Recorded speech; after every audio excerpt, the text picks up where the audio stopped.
ሰላም እግዚአብሔር ቤተሰቦች ከማህበረ ቅዱሳን ቴሌቪዥን የዕለቱን አጫጭር መረጃዎች ይዘንላችሁ ቀርበናል። ዲያቆናት የተቀበሉትን የክህነት ክብር በመጠበቅ በትህትና ሆኖ ማገልገል እንደሚጠበቅባቸው ተገለጸ። በማህበረ ቅዱሳን የአትላንታ ንዑስ ማዕከል በአትላንታ ከተማ አካባቢ ከሚገኙ 8 አብያተ ክርስቲያናት ለተውጣጡ 43 ዲያቆናት ስልጠና በአትላንታ መካነ ሕይወት አቡነ ገብረ መንፈስ ቅዱስ ቤተክርስቲያን መሰጠቱን ገልጿል። ስልጠናው ለአራተኛ ጊዜ የተሰጠ ሲሆን ኦርቶዶክሳዊ ቅዳሴ ከሌሎች የሚለይበት ያለውን ክብርና ዋጋ በተመለከተ ተሰጥቷል። ቀሲስ ዶክተር መብራቱ ኪሮስ በሰጡት ስልጠና ዲያቆናቱ ለክህነታቸው ከፍተኛ ክብር ሰጥተው በመጠበቅ በትህትና ሆነው ማገልገል አለባቸው ብለዋል። ተሳታፊ ዲያቆናት ከስልጠናው ብዙ ቁም ነገሮች እንደተረዱና የተቀበሉትም ክህነት የከበረ ዋጋ እንዳለው መገንዘባቸውን በአስተያየታቸው ገልጸዋል። መረጃው በማህበረ ቅዱሳን የአትላንታ ንዑስ ማዕከል ሚዲያ ክፍል ነው። ምዕመናን ደም በመለገስ ክቡር የሆነውን የሰው ልጅ ሕይወት መታደግ እንደሚገባቸው ተጠቆመ። በማህበረ ቅዱሳን የሆሳዕና ማዕከል አባላትና ምዕመናን በበዛብህ ጴጥሮስ አደባባይ የደም ልገሳ መርሃ ግብር መልአከ ሕይወት ቀሲስ ንጉሴ ባወቀ የሀዲያና ስልጤ ሀገረ ስብከት ዋና ስራ አስኪያጅ በተገኙበት አካሂደዋል። ዋና ስራ አስኪያጁ የክርስትና ሕይወት መሰረቱ ፍቅር መሆኑን ተናግረው ደም መለገስ ማለት ሊቋረጥ የነበረውን ሕይወት እንደገና ተስፋ እንዲለመልም የማድረግ ነው ብለዋል። ደም መለገስ የክርስትና ትምህርት ውጤት ነው ያሉት ቀሲስ ንጉሴ በመሆኑም ምዕመናን ደማቸውን በመለገስ ክቡሩን የሰው ልጅ ሕይወት እንዲታደጉ አሳስበዋል።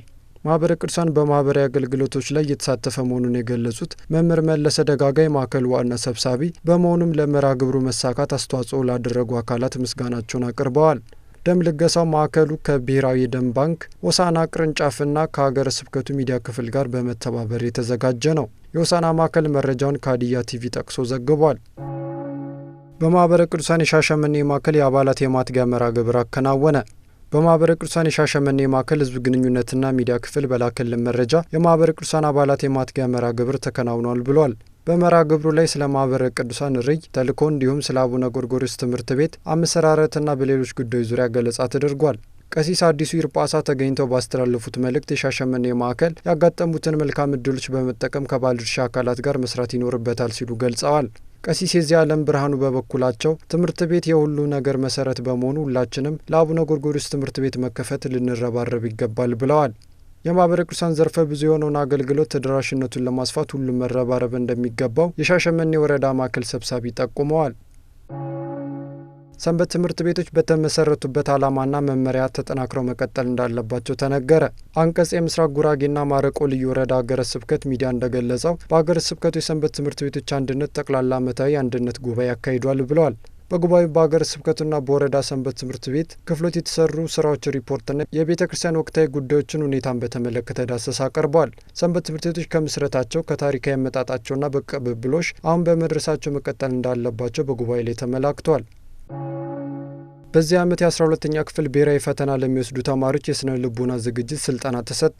በማህበረ ቅዱሳን ስር የሚገኙ ማዕከላትና ወረዳ ማዕከላት ከሰንበት ትምህርት ቤቶች ጋር በመተባበር የ12ኛ ክፍል የብሔራዊ ፈተና ለሚፈተኑ ተማሪዎች በስነ ልቦና እንዲዘጋጁ ስልጠና መስጠታቸው ተነግሯል። ተፈታኞች በፈተና ወቅት የሚመጣን ጭንቀት ተቋቁሞ ማለፍ እንዲችሉና በአግባቡ ጊዜያቸውን እንዲጠቀሙ ስልጠናው መዘጋጀቱ ተጠቁሟል። በዚህም በጅማ፣ በአርባ ምንጭ፣ በሀረማያ፣ በዱራሜ፣ በሁመራ፣ በሰቆጣ፣ በደሴ፣ በቦንጋና በሌሎች ማዕከላትና ወረዳ ማዕከላት ስልጠናው ተካሂዷል። በተጨማሪም ተማሪዎች የነገ ቅድስት ቤተ ክርስቲያን ተረካቢና ተስፋዎች መሆናቸውን አውቀው በትምህርታቸው ውጤታማ እንዲሆኑ ማሳሰቢያ ተሰጥቷል። በሌላ መረጃ በአዲስ አበባ ማዕከል የደቡብ ማስተባበሪያ ህዝብ ግንኙነትና ሚዲያ አገልግሎት ክፍል ከ5 ግንኙነት ማዕከላት ጋር በመተባበር ለ12ኛ ክፍል ብሔራዊ ፈተና ተፈታኞች ተመሳሳይ ስልጠና ሰጥቷል። ብፁዕ አቡነ መልከ ጼዴቅ አገልጋይ ዘመኑን የዋጀ መንፈሳዊ አገልግሎት እንዲሰጡ የስልጠና አበርክቶት ከፍተኛ ነው ሲሉ ተናገሩ። ብፁዕነታቸው ይህን ያሉት በጉራጌ ሀገረ ስብከት ለሚገኙ ካህናትና የቤተ ክርስቲያን አገልጋዮች የሚሰጠው የካህናት ስልጠናን ማስጀመራቸውን ተከትሎ ነው። ብፁዕነታቸው እንዳሉት አገልጋይ ዘመኑን የዋጀ መንፈሳዊ አገልግሎት ለምዕመናን መስጠት እንዲችሉና የአገልግሎት ክፍተቶችን ለመሙላት ስልጠናው መዘጋጀቱን ተናግረዋል። አገልጋዮች በእውቀት ላይ የተመሰረተ ተጠያቂነት ያለበትና የእግዚአብሔርን ፈቃድ ማዕከል ያደረገ አገልግሎት እንዲሰጡ ስልጠናው እንደሚያግዛቸው አክለዋል። ዛሬ የተጀመረው ስልጠና እስከ ሰኔ 19 ቀን 2018 ዓ.ም ድረስ እንደሚቀጥል ሳሌም የሀገረ ስብከቱ ሚዲያ ዘግቧል።